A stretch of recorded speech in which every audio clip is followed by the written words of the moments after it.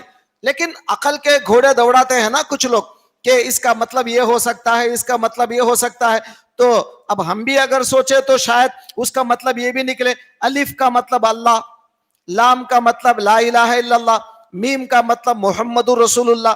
یہ بھی تو ہو سکتا ہے، لیکن یہ کوئی گارنٹی نہیں ہے اور یہی کوئی صحیح بات بھی نہیں ہو سکتی، کیونکہ اللہ بہتر جانے، ہمیں کیا پتا. صرف عقل کے گھوڑے دوڑائیں گے تو جو چاہے نکال سکتے ہیں آپ، جو چاہے مطلب اس کا بول سکتے ہیں.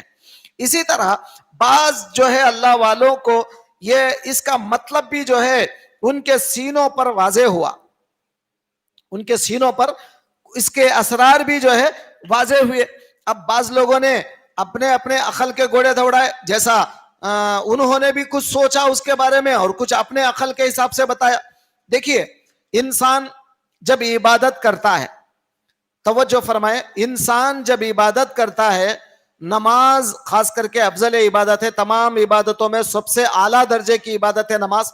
جب بندہ نماز پڑھتا ہے تو اس کے اندر سب سے پہلے ایک ہوتا ہے قیام، ایک ہوتا ہے قیام یعنی کھڑے ہونا، اور ایک ہوتا ہے رکوع یعنی جھکنا، ایک ہوتا ہے سجدہ یعنی اللہ کے سامنے اپنا سر جھکانا، اور اس کے علاوہ ایک ہوتا ہے قاعدہ، ایک ہوتا ہے قاعدہ یعنی بیٹھنا.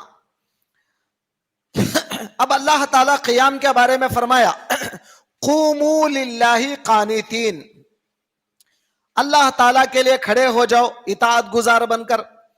اور رکوع کے بارے میں اللہ نے قرآن میں فرمایا وَارْكَعُوا مَعَ الرَّاكِعِينَ، رکوع کرنے والوں کے ساتھ رکوع کرو. اب سجدے کے بارے میں یہ کہا، اب سجدے کی آیت ہے، میں نہیں پڑھوں گا، ترجمہ کر دیتا ہوں، سجدہ کر اور قریب ہو جا. تو اب آپ دیکھیے سجدے کے بارے میں اللہ نے کہا سجدہ کر قریب ہو جا، رکوع کے بارے میں کہا کہ رکوع کرنے والوں کے ساتھ رکوع کرو، اور قیام کے بارے میں کہا کہ جو قیام کر رہے ہیں تو قوموا للہ قانتین، اللہ تعالیٰ کے لیے اطاعت گزار بندے بن کر کھڑے ہو جاؤ. اب یہ تینوں حالتیں اللہ کو بڑی پسند ہے. اب اگر کوئی آدمی بیٹھنا چاہتا ہے قاعدے میں تو اللہ تبارک و تعالیٰ ذکر کے بارے میں فرمایا اگر تم کو ذکر کرنا ہے تو ایک کام کرو، توجہ فرمائیں، ذکر اگر تمہیں کرنا ہے تو ایک کام کرو، کھڑے ہو کر ذکر کرو. وَاذْكُرُوا اللَّهَ قِيَامًا وَقُعُودًا وَعَلَى جُنُوبِهِمْ، تم یا تو کھڑے ہو کر اللہ کا ذکر کرو، یا تو بیٹھ کر اللہ کا ذکر کرو، بیٹھے بیٹھے اللہ کا ذکر کرو، یا لیٹ کر اللہ کا ذکر کرو، لیٹے لیٹے اللہ کا ذکر کرو. تینوں حالتیں ہیں. نماز جب بندہ پڑھتا ہے یا تو کھڑے ہو کر پڑھتا ہے یا تو بیٹھ کر پڑھتا ہے، اور اس کے بعد اگر اللہ کا ذکر کرتا ہے تو اللہ نے حکم کیا دیا؟ کھڑے ہو کر عبادت کرو. اگر عبادت کرنے کی طاقت نہیں تو بیٹھ کر عبادت کرو، وہ بھی طاقت نہیں تو لیٹ کر عبادت کرو. یہ تینوں حالتیں بتا دیا. اب اس میں خاص کر کے کیا بتایا؟ اگر کھڑے ہو کر پوری نماز پڑھتے ہیں اس میں قیام ہے، رکوع ہے، سجدہ ہے، قاعدہ ہے. یہ چار چیزیں نماز کے اندر موجود ہیں.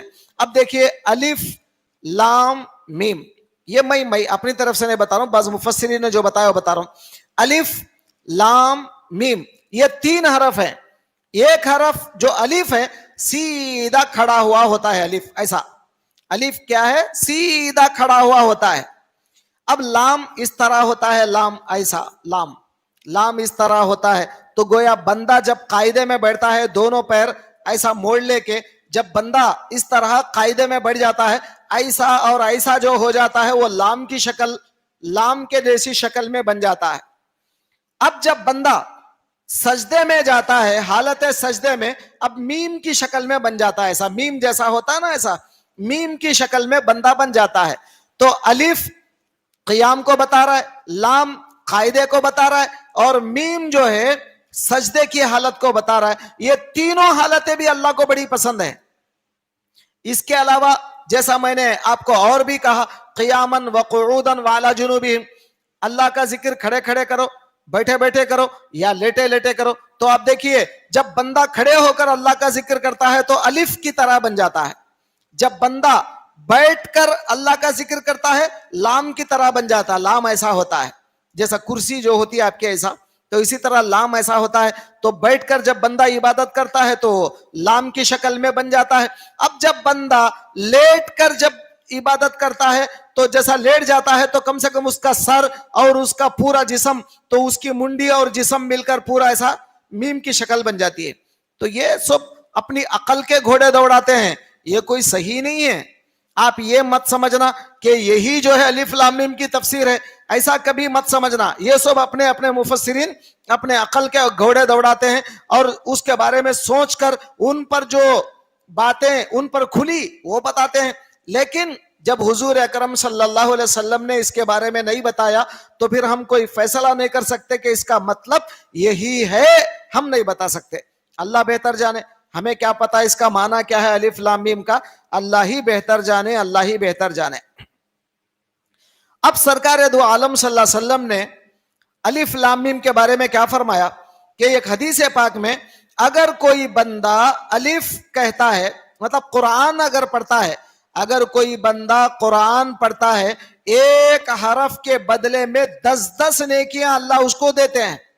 ایک حرف اگر پڑھے گا اللہ تعالیٰ اس کو 10 نیکیاں دیتے ہیں.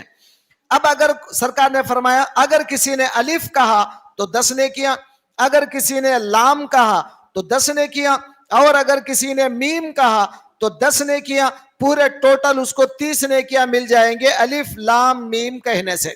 تو سرکار دو عالم نے قرآن کے حروفوں میں الف لام میم کو بھی شامل کر کے فرمایا اگر کوئی قرآن پڑھتے پڑھتے ایک ایک حرف پر 10 نیکیاں ملیں گی. اب مثال کے طور پہ سرکار نے الف لام میم کو رکھا, یہ ایک بات ہوئی. اب اور ایک بات بھی یہ ہوئی, ایک واقعہ یہ بھی ہے کہ سرکار دو عالم صلی اللہ علیہ وسلم کے پاس کچھ عیسائی لوگ آئے, کرسچنز, کچھ عیسائی لوگ سرکار کے پاس آئے, اور ان میں ایک مالدار آدمی تھا, اور ایک جو ہے نا قبیلے کا بڑا سردار تھا, اور ایک بہت بڑا ان کا پاسٹر تھا, ان کا عالم تھا. تقریباً 60 لوگ تھے. یہ سورہ آل عمران جب نازل ہو رہا تھا, میں فی الوقت سورہ بقر کی بات نہیں کر رہا ہوں, سورہ آل عمران کی بات کر رہا ہوں جو سورہ بقرہ کے بعد کا سورہ ہے. سورہ بقرہ کا بعد کا سورہ الف لام میم, اس کے اندر بھی ایک شروع میں الف لام میم ہے. تو جب سورہ آل عمران جب نازل ہو رہا تھا تو وہ 60 عیسائی لوگ آئے تھے حضور کے پاس. سرکار سے پوچھا آپ کے اوپر کیا نازل ہوا, تو حضور سورہ آل عمران کی تلاوت کر رہے تھے. اسی وقت سورہ آل عمران نازل ہو رہا تھا. حضور نے الف لام میم پڑھا. پڑھتے ہی ان کا جو عالم تھا اس دور میں, عیسائیوں کا جو عالم تھا, انہیں حروف کے نمبر گن لیا, حروف کے نمبر. اب دیکھیے عربی میں جو حروف ہیں اس کے بھی کچھ نمبرات ہوتے ہیں, اس کو علم ابجد کہتے ہیں. علم ابجد کا معنی, اور یہ کوئی ضروری علم نہیں ہے, یہ کوئی واجب ضروری علم نہیں ہے, بلکہ عرب کے لوگ کیا کرتے ہیں کچھ حروف کے نمبر رکھتے ہیں. اب جیسا آج کل ہم لوگ کیا کرتے ہیں 786 لکھتے ہیں, 786. اب فون نمبروں میں بھی 786 کی دھوم ہے, جہاں بھی جو ہے 786 آتا ہے تو لڑتے ہیں بھائی 786 کا نمبر دو ہمارے کو. تو یہ 786 ہے کیا, تو اصل میں 786 786 یعنی 786, یہ اصل میں کیا ہے بسم اللہ الرحمن الرحیم کے پورے نمبروں کا ٹوٹل ہے. با کے 2, سین کے 60. اب آپ ویڈیو کے اندر ہے نا, آپ ویڈیو ریپلے کر کے دیکھ سکتے ہیں, بعد میں آپ گن سکتے ہیں, گن لیجئے بعد میں. بے کے 2, سین کے 60, میم کے 40, بسمی ہو گیا. اللہ الف کا 1, لام کے 30, میم کے ہے کے اللہ, ڈبل اللہ کے اندر ڈبل لام ہے. الف کا ایک لام, لام 2 لام ہے, ایک لام کے 30, دوسرے لام کے 30, اور ہے جو ہے وہ ہے کے 5. سمجھ میں. اب اس کے بعد الرحمن, الرحمن میں 6 حرف ہیں. الف کا ایک, لام کے 30, رے کے 200, اور ہے کے 8, یہ کے 10, اور میم کے نون کے 40. رحمان کے اندر جو نون ہے, نون کے 50. الرحمن, اور ایک بار دیکھ لیں, الف کا ایک, لام کے 30, اور رے کے 200, رے کے جو ہے الرحمن یعنی رے کے 200, ہے کے 8, اس کے بعد میم کے 40, نون کے 50. الرحمن ہو گیا. اب الرحیم, الرحیم میں الف کا ایک, لام کے 30, رے کے 200, اور ہے کے 8, اور یہ کے 10, اس کے بعد میم کے 40. یہ پورے ٹوٹل اگر آپ کریں گے بسم اللہ الرحمن الرحیم کا پورا ٹوٹل کریں گے تو آپ کو ٹوٹل آئے گا 786. اسی طرح محمد کا اگر ٹوٹل کریں گے تو آپ کا نمبر آئے گا 92. اسی طرح علی کا اگر ٹوٹل کریں گے نمبر آئے گا 110. تو یہ سب کیا ہے؟ عام طور پہ یہ نمبرات ہیں, حروف کے نمبرات ہیں.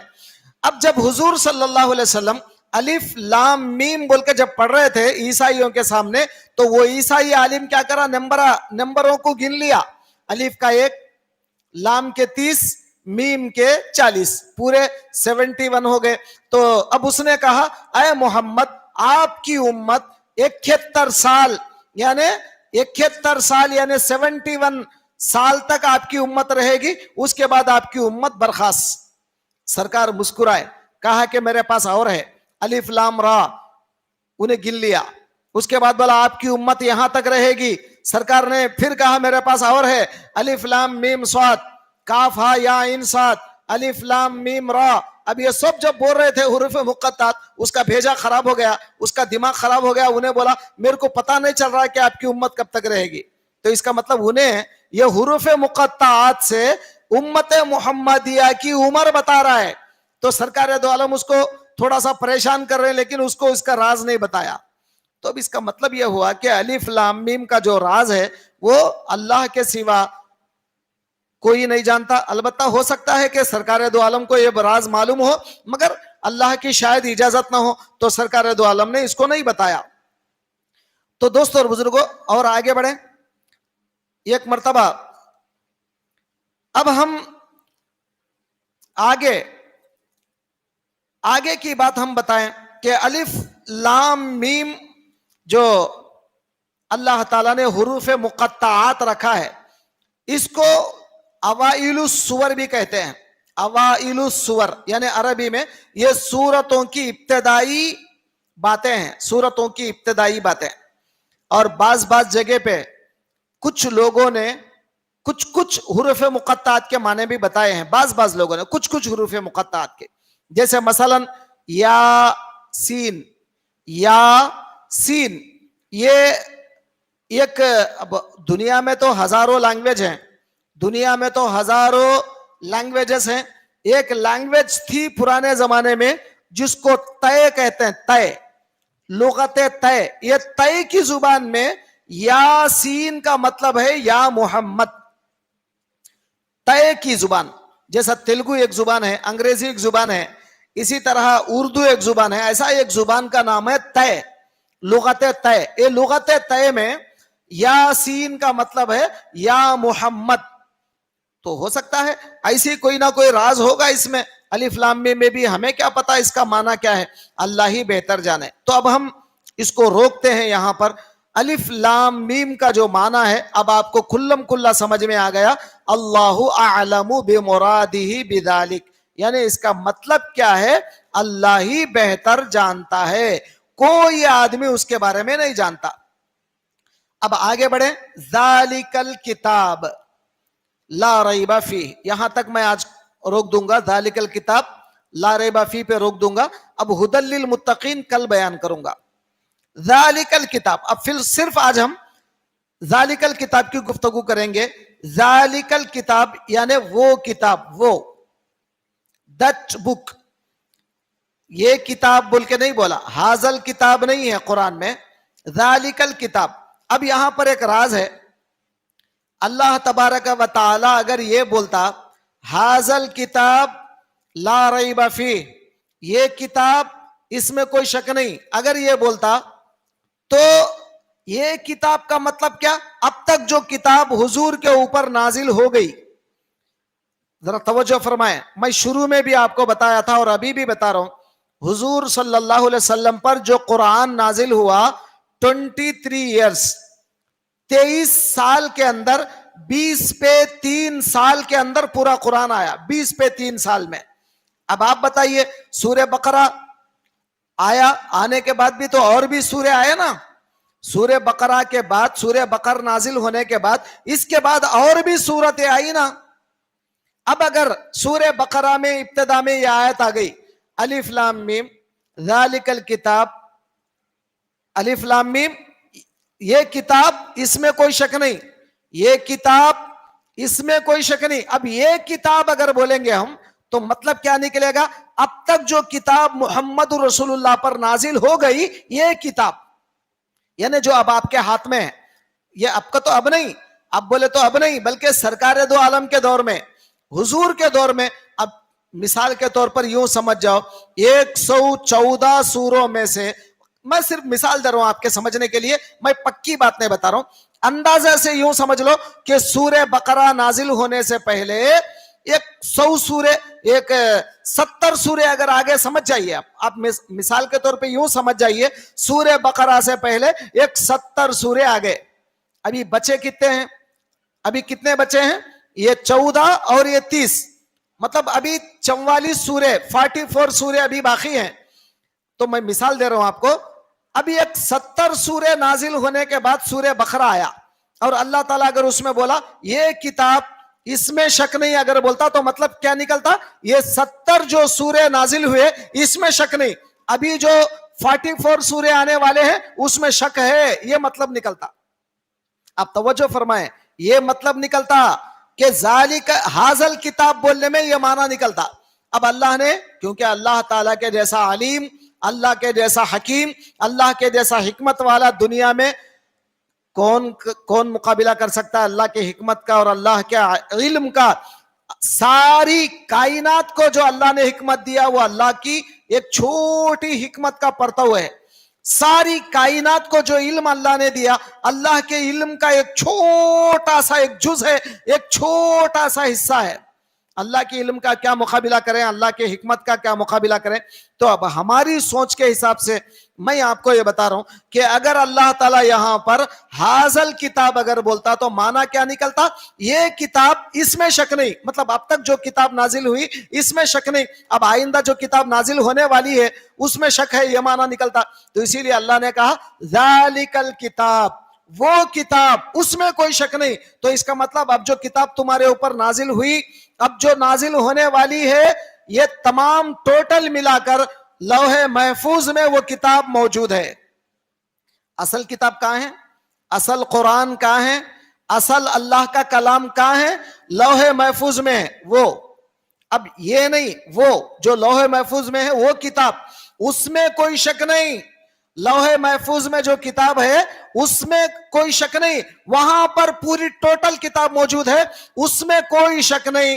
اب وہ کتاب میں سے تھوڑا تھوڑا تھوڑا تھوڑا آ رہا ہے. اب سورہ بقرہ آنے تک کچھ سورے آئے، ابھی کچھ سورے آنا باقی ہے.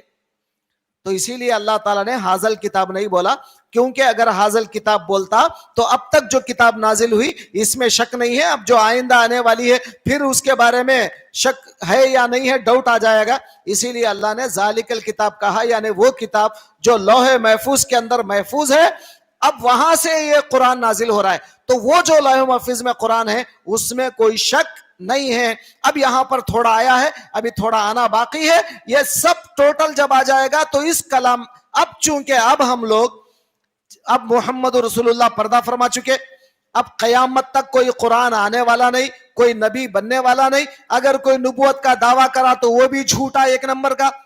تو اب کوئی قرآن آنے والا تو نہیں ہے. اس لیے ترجمے میں کیا کرتے ہیں، کنفیوز لوگوں کو ہوتا، بلکہ لوگ کیا کرتے ہیں ترجمے میں